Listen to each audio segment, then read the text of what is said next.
مزيد من الضغوط الاقتصادية التي تواجهها الرباط. إصرار من صندوق النقد الدولي على دعوة السلطات المغربية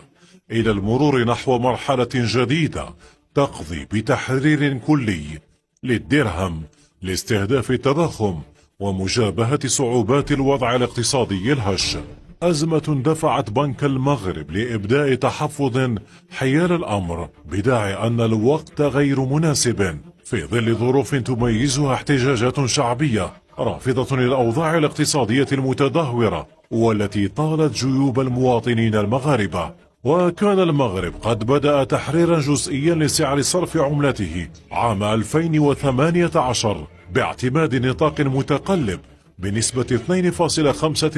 2.5% صعودا وهبوطا عوضا عن 0.3% قبل توسيع النطاق عام 2022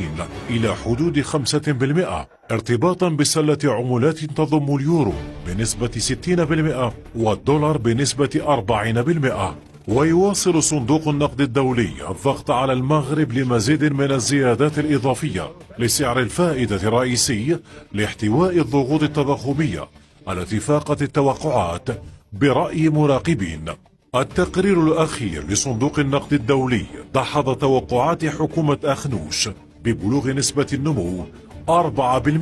في قانون الموازنة لسنة 2023 مؤكدا أنها لن تتجاوز 3%، ما يعني أن المغرب لن يخرج من دائرة تباطؤ النمو العالمي والذي سيبلغ 2.7% السنة الجارية، واقع يدفع بالمغرب لا محالة إلى تعويم العملة، الأمر الذي سينهي تدخل الدولة في المحافظة على قيمة عملة البلاد فضلا عن رهنها لقوى السوق التي تؤدي إلى انخفاض قيمتها، كما أن فقدان الاستثمارات بتراجع قيمة الدرهم سيفقد المغرب سيادته الاقتصادية ويرهن قراره السياسي.